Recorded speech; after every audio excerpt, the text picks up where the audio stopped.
Privacy is one of those strange things. You don't really appreciate its worth until it's taken away from you or gets intruded upon.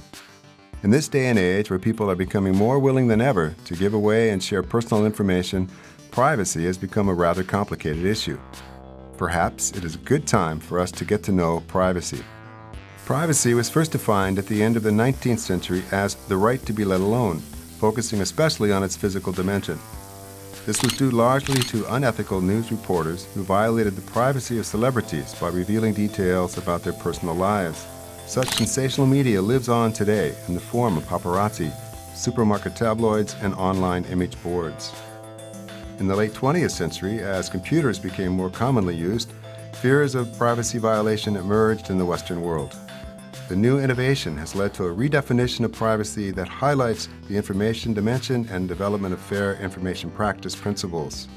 This paved the way for the first data protection laws, which are now widespread at national and international levels. But most of all, these laws were adapted in the West, where privacy is arguably of fundamental value. The rest of the world, mainly in Asia and Africa, still remain without such legal safeguard. As technology progresses, we are witnessing growing trends toward large-scale collection of data, which do not necessarily comply with fair information practice principles. When news about such data violations break, they become international scandals and new age horror stories in the era of big data and data clouds, where we can never be sure where our personal data, our communication, or even our best guarded secrets may be stored, accessed, or retrieved by whoever.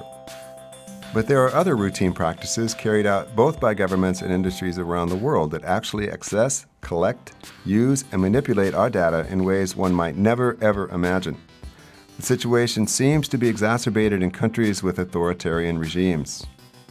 In Thailand, for instance, the Thai Ministry of Interior hosts more than 60 million citizen records in a computerized civil registration database.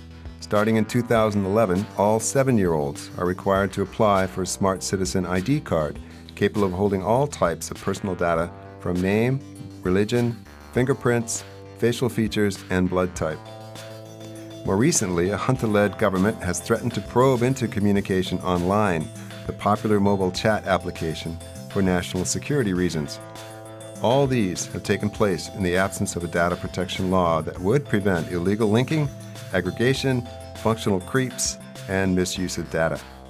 In such a globalized world with widespread use of data, constitutional and human rights protections relating to personal data require greater support.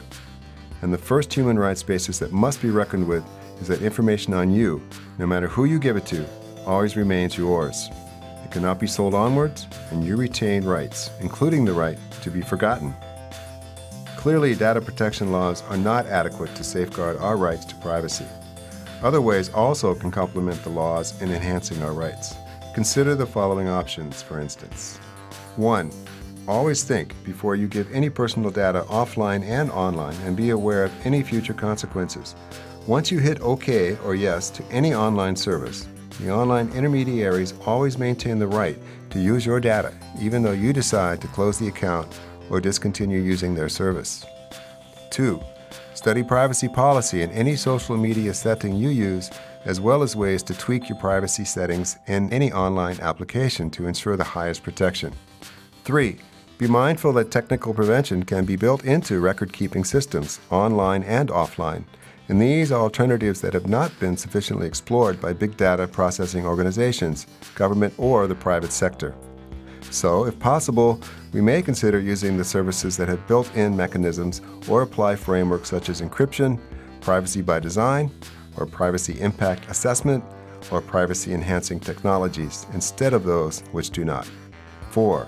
And last but not least, as we are living in a growing surveillance environment, we must help advocate the importance of privacy to our peers by spreading the knowledge on privacy-enhancing tools, fair information practice principles, legal safeguards, and the need to promote privacy as a basic information ethic for all data intermediaries. This way, we could make information industries more accountable while also empowering other digital citizens. After all, privacy is not only about an individual's autonomy, but it also accords human dignity and provides a basis for that public-private divide fundamental to a functional democracy. Without privacy, it will be extremely difficult to ascertain other rights, like freedom of expression, freedom of association, civil and political rights, and balance of powers between citizens and the state. So, let's start thinking seriously about privacy before it's too late, shall we?